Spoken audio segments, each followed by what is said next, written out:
Olá, bem-vindo ao Café com Cavanha. Estamos hoje com Isis Marinho, engenheira, consultora na KPMG, membro do Comitê Jovem do IBP.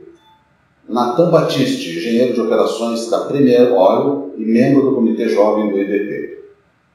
Gabriel Rosenberg, advogado, mestre pela Universidade no Texas, executivo de relacionamento com clientes da Integre RigNet e membro do Comitê Jovem do IBP. Boa tarde, Isis. Boa tarde, Natan. Boa tarde, Gabriel. Os três participantes pediram para fazer uma comunicação de que não falam pelo IBP nem pelas empresas para as quais trabalham, mas sim são opiniões pessoais. Estamos em 2019, 2040 é amanhã, né? Haverá trabalho e emprego em óleo e gás, mais do que hoje, menos do que hoje? Como será isso? Olha, eu acho que assim, a Isis e o Natan têm uma visão bem específica, mas na minha visão vai ter bastante trabalho no óleo e gás. Mais do que hoje? Mais do que hoje. Na minha visão vai ter mais, embora o mercado de energia esteja bem aquecido, mas o mercado de óleo e gás vai cada vez ficar mais específico, mais detalhado, e os reports de números de reservatórios, tamanho de reservatórios são enormes, então eu acho que vai ter bastante trabalho. Pode discordar.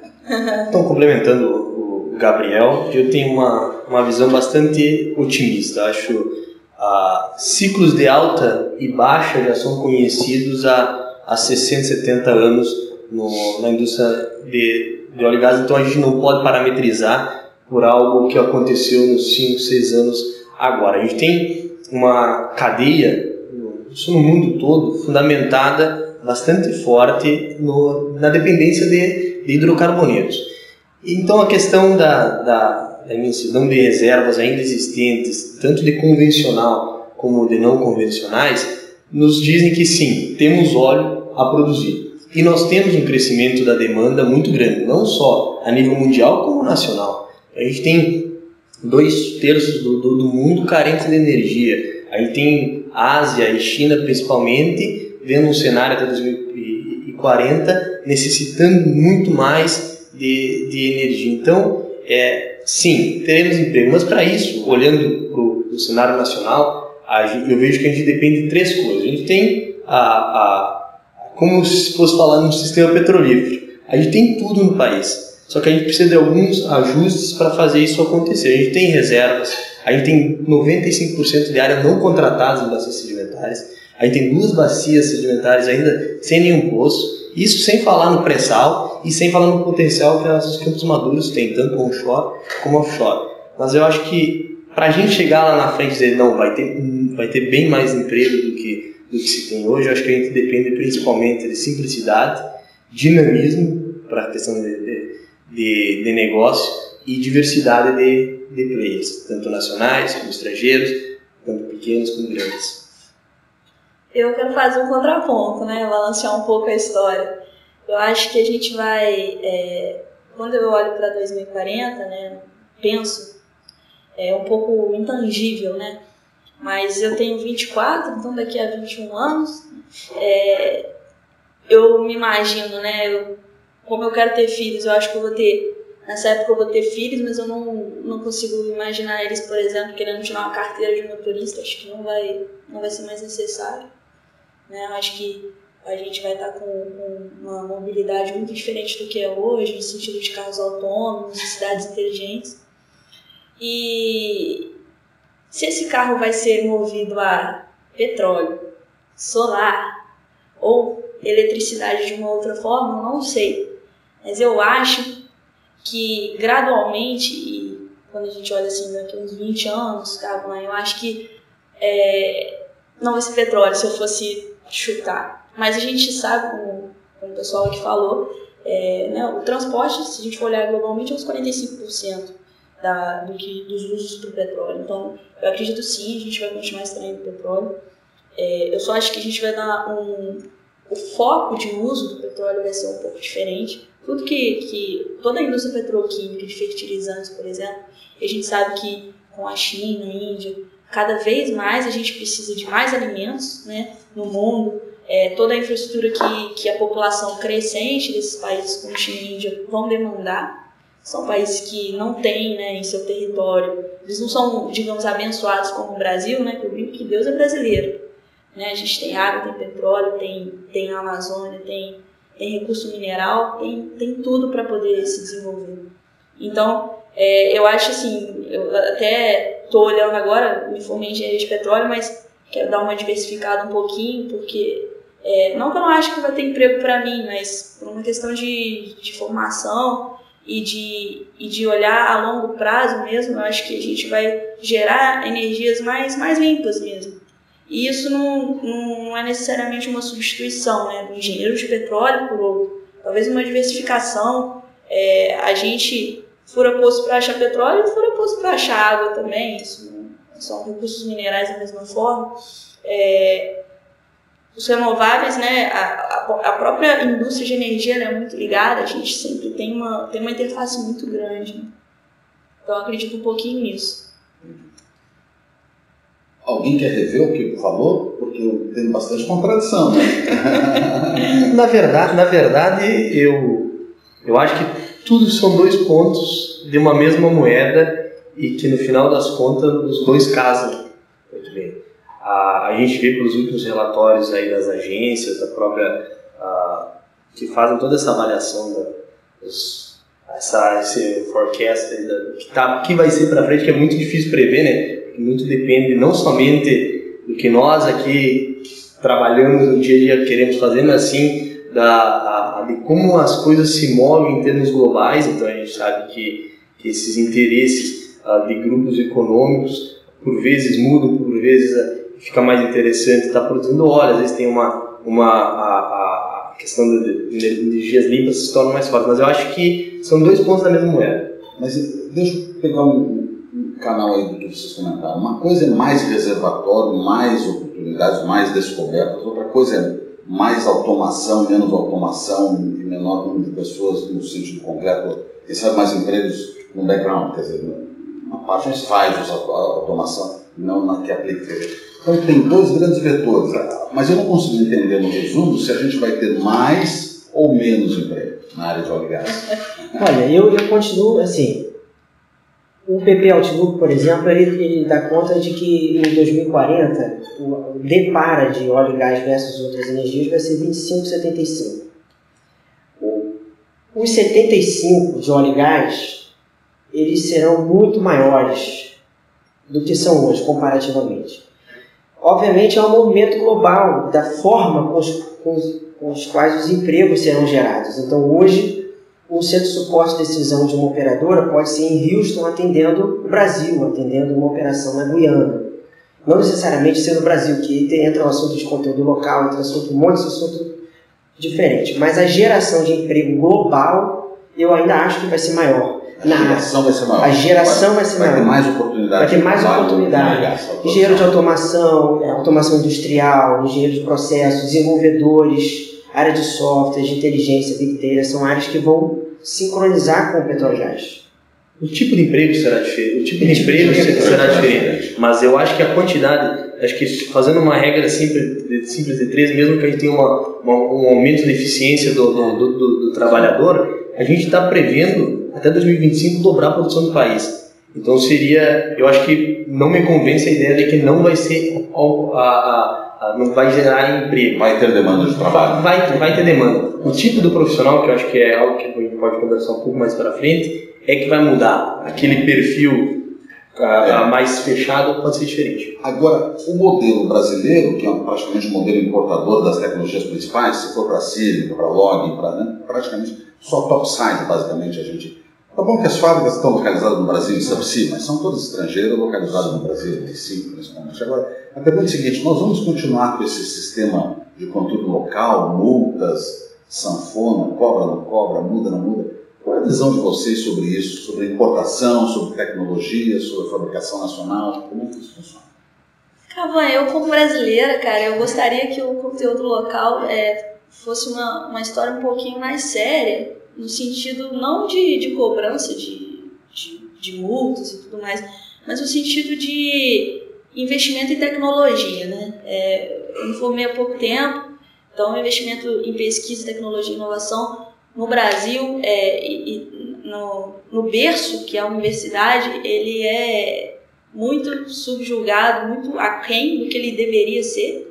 E eu acho que se a gente quer se prospectar e ser grande e conseguir produzir a tecnologia que a gente precisa, porque eu concordo com o Natan quando ele fala, cara, daqui a 25 anos a gente vai dobrar a produção forecast aí, e vai acontecer porque vai ter demanda para isso e vai ter usos do petróleo para isso. Só que, para mim, o cerne da questão é o quanto a gente investe, enquanto a gente não criar uma mentalidade, uma cultura de investimento em tecnologia, priorização, né, levar a ciência a sério, todas as pesquisas que rolam, criar um ambiente mais colaborativo, né? A gente tem a cláusula de PDI, mas funciona como mínimo, não é uma coisa cultural nossa. Eu acho que a gente vai estar sempre brigando para ter conteúdo local, para não ter, e não vai ser um processo natural, né? Seria muito relevante para o Brasil ter uma visão holística do processo de negócio. Aí evitaria esse contexto de norma de reversibilidade. Isso, com certeza, é relevante para o todo, na geração de emprego, na absorção dos jovens que estão entrando no mercado de trabalho. Mas eu enxergo que nos últimos anos tem sido feito um movimento em prol da não reversibilidade de regras. Se isso vai alterar ou não, é difícil saber, dado o movimento político do nosso país. Às vezes é muito conturbado e a gente acaba sendo mestre em mudar, né? Vai para um lado, vai para o outro, etc. Mas eu acredito que a tendência é linear no sentido da não reversibilidade do modelo de negócio mais aberto, em virtude maior de mercado. Eu sempre brinco que a gente tem dois pontos diferentes. Um é o que é aplicado e um é o que a gente gostaria de que fosse feito. Que é essa visão que a gente traz da universidade, de investimento não só em pesquisa e desenvolvimento, mas sim em inovação. Mas só falando antes de conteúdo local, eu sou a favor que no mundo ideal a gente pensasse assim, modelo 0/100. 0 obrigação colocada pelo ente federativo, etc., pelo governo, e 100% de conteúdo local. Esse é o mundo ideal. Agora a gente traz para a realidade o que a gente consegue fazer. O que a gente viu no passado, eu acho que foi um erro bastante grande que fez sangrar a indústria no momento de dificuldade. Essa obrigação de ter uma certa porcentagem com o mercado nacional ainda não preparado mostrou-se falho. Mas o que é o correto, então?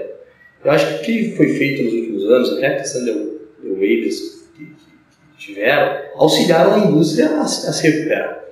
Então, o que eu vejo para frente é que a gente tem que olhar do ponto de vista nacional. Vamos investir na indústria de base, vamos ter política de Estado e não política de governo para alicerçar a base, que é o que acontece muito no onshore. Brasileiros foram da Bahia há 15 anos atrás, quando a indústria ainda era pujante, quando ainda nós tínhamos a principal operadora de campos onshore investindo muito, nós tínhamos fornecedor de base para quase tudo. Então, eu acho que é possível fazer isso por offshore também, visto que a gente tem a nossa questão do subsídio, nós temos empresas de revestimento que estão exportando para o mundo todo, aqui no Brasil, com fábricas aqui no Brasil, apesar de serem a de fora. Então, eu acho que nós temos que buscar fazer prática, mas sem penalização, esse modelo bonificado com o DNP. Do ponto de vista de inovação, de pesquisa, a gente tem que investir, só que um erro grande, na minha opinião, que está sendo revisto agora por uma revisão da ANP, uma tomada pública de consulta pública, é que foi investido muito em pesquisa e desenvolvimento, mas muito pouco em inovação. Então as universidades pesquisavam, achavam soluções, mas inovação era pouca. Deixa eu botar uma variável para você também participar, você também. Mas as tecnologias é tudo disruptivo, é tudo inovação, é isso mesmo? Porque as tecnologias do poço, do subsídio, não estão sendo mudadas assim nessa velocidade. Essas que a gente está falando disruptivas, inovação, estão meio na camada de cima, né? Como é que isso está na cabeça de vocês? Quer dizer, essa mudança tecnológica é tão veloz assim ou não? Eu acho que cada vez mais será. Eu estive participando de um evento de uma grande fornecedora de assuntos de produtos de si, e a verdade é que o que tem mudado nos últimos anos em conceito, muito também é tentativa e erro, muito é pesquisa, mas acho que tem sido feito bastante, não só na parte do core. A percepção é que tem uma mudança forte. Tem uma mudança forte. Agora, como isso vai ser aplicado nacionalmente, acho que depende muito da política de Estado. Você não vê assim, uma onda assim, um pouco embelezada demais sobre disruptivo? Acho que tem que ter um pouco de oba-oba na conversa, no sentido quando o pessoal fala de transformação digital, né? A gente trabalha em consultoria, vê muito, entra numa empresa e consegue ver um pouco como as coisas ainda são analógicas, como as coisas ainda são manuais, como ele ainda tem um Excel para processar 1 tonelada de dados, né? Então, eu acho que assim, está acontecendo. O que está acontecendo está, de fato, transformando, colocando a indústria do petróleo num outro patamar. Mas muita coisa ainda precisa ser feita. Eu acho que o Gabi tem uma visão 3 vezes melhor que a minha, mas, assim, na minha visão, eu acho que a gente está evoluindo. Não necessariamente são tecnologias disruptivas no sentido... Não, são tecnologias já utilizadas em outras indústrias, existiram há anos, agora elas estão... ficando viáveis, maduras para a nossa indústria. A gente veio a onda das fintechs, agora vem a onda nossa, que a gente vai se automatizando. Eu acho que tem um contraponto nesse sentido, né? Você trabalha numa indústria de tecnologia? Eu sou um prestador dessa área. Aí a gente vê isso mesmo. A própria Petrobras aqui é uma líder mundial de aplicação de tecnologia em águas profundas. Gostei dessa percepção. Aplicação de tecnologia. Porque realmente as tecnologias elas existem. A própria Intel ela veio do mercado de e-commerce, depois do mercado de bancos, depois foi para o mercado de óleo e gás. E a Petrobras foi a primeira empresa que apostou nessa aplicação e são casos de uso públicos, mas não só a Petrobras, não só a Cointel, mas é interessante que o movimento de disrupção ele veio muito do mercado de bens de consumo.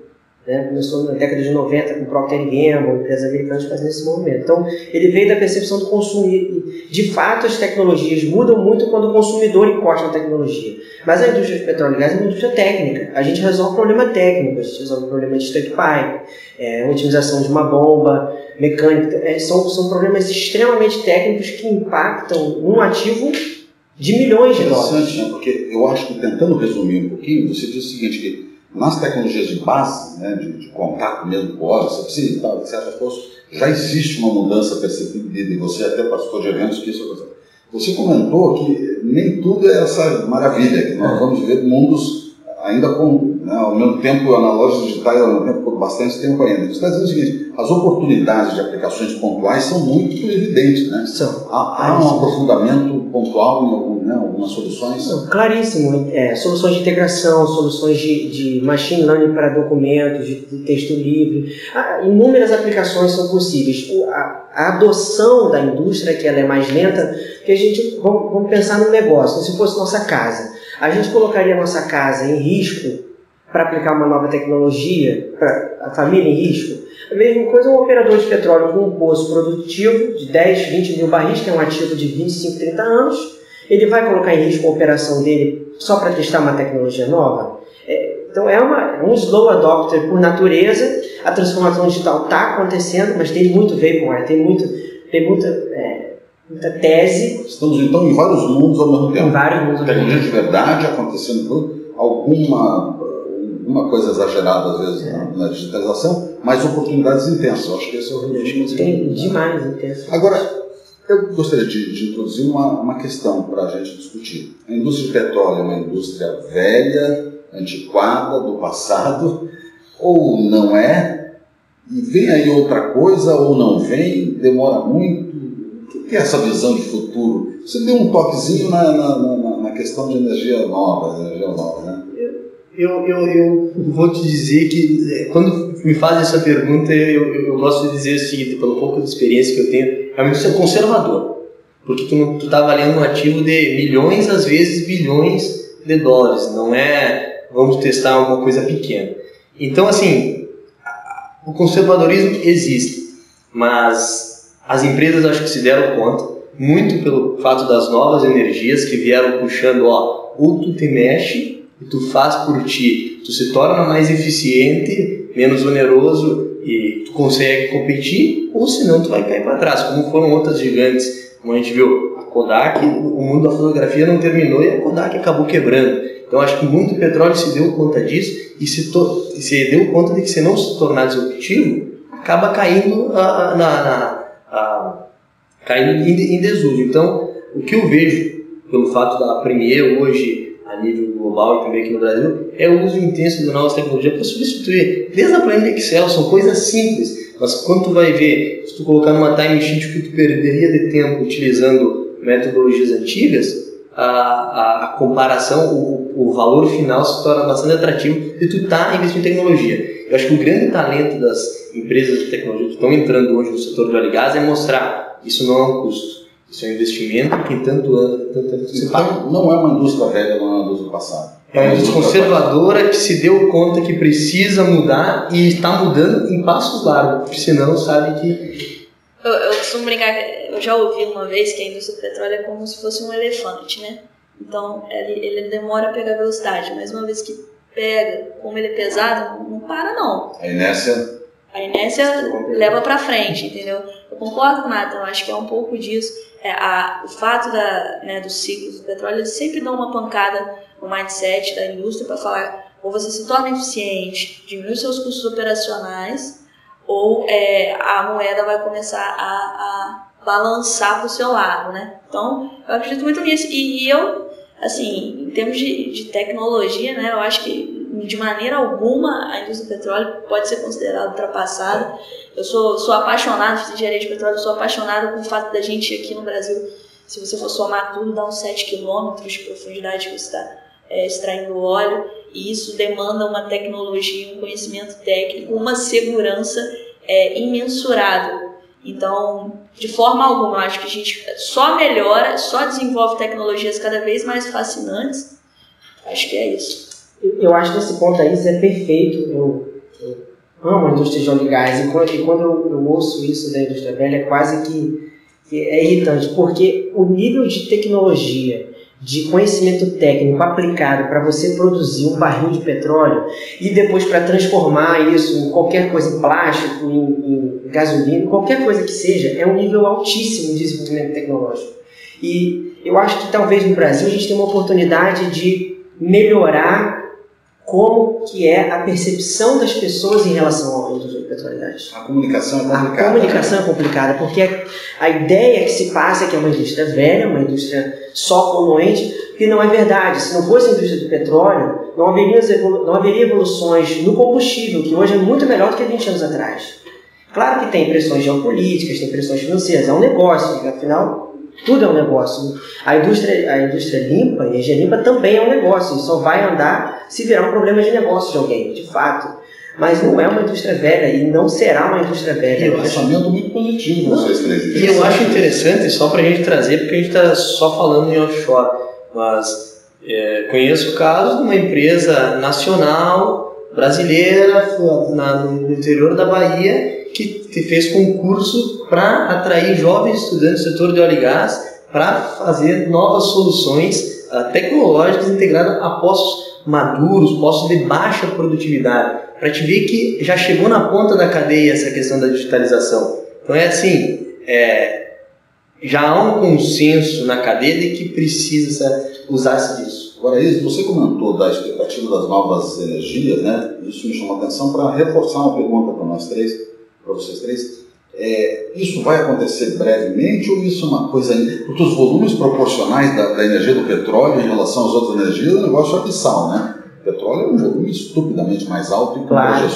Então, como é que isso acontece? Essas novas energias estão chegando? Quando que isso vai realmente terminar? Olha, Camargo, essa pergunta do milhão. Quando? Eu acho que cada vez o desenvolvimento das tecnologias sempre seguem essa linha de você vai desenvolvendo, né, e o custo vai caindo, então os custos das baterias estão caindo de um jeito que as pessoas estão olhando para isso e se preocupando. Mas a bateria é o final do ponto do consumo. Quem gerou energia para a bateria? Então, parte é gás, né? Parte é gás, né, que a gente fala muito, né, do seu combustível de transição, a ponte e tudo mais.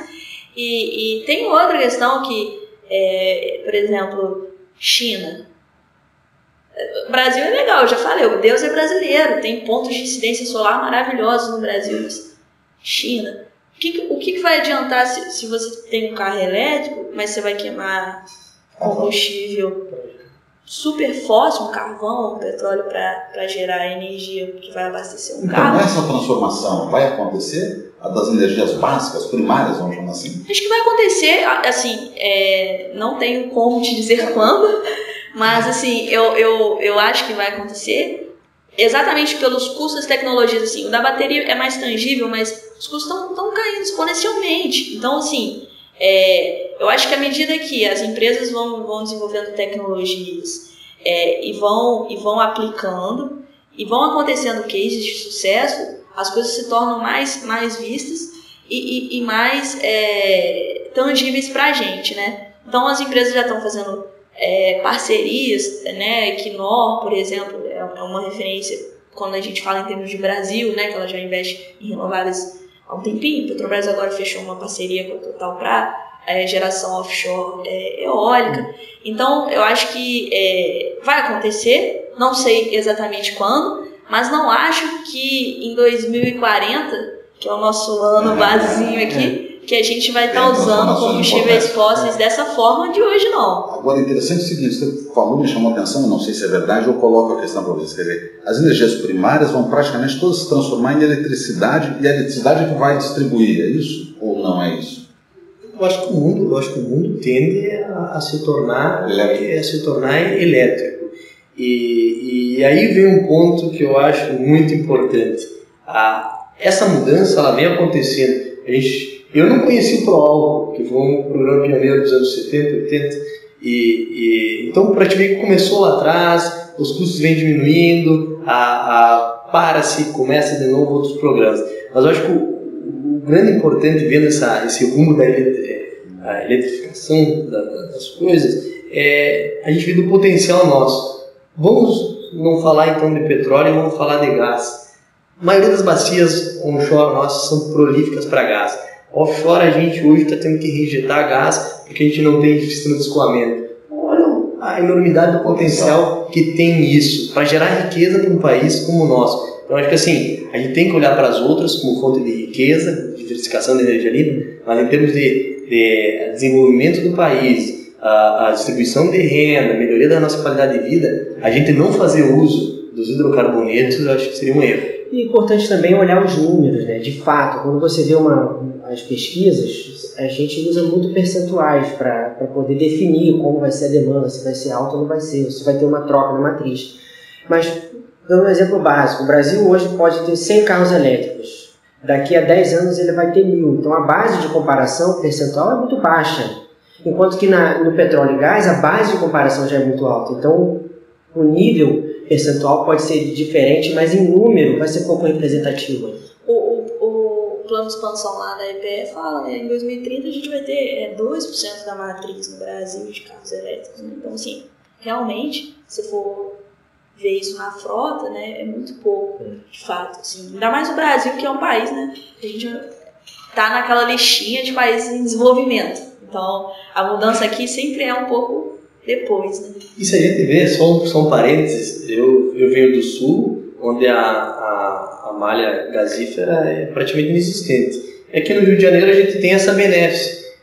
Para te ver quanto tempo atrás começou o uso do gás aqui na cidade para fins tubulares mesmo, sem a questão de ter o botijão, etc. E que hoje, talvez, sei lá, 90% do país não tem acesso a isso. Então a gente está começando a falar agora dessa questão elétrica. Mas o país tem infraestrutura para receber isso nos próximos 40, 50 anos?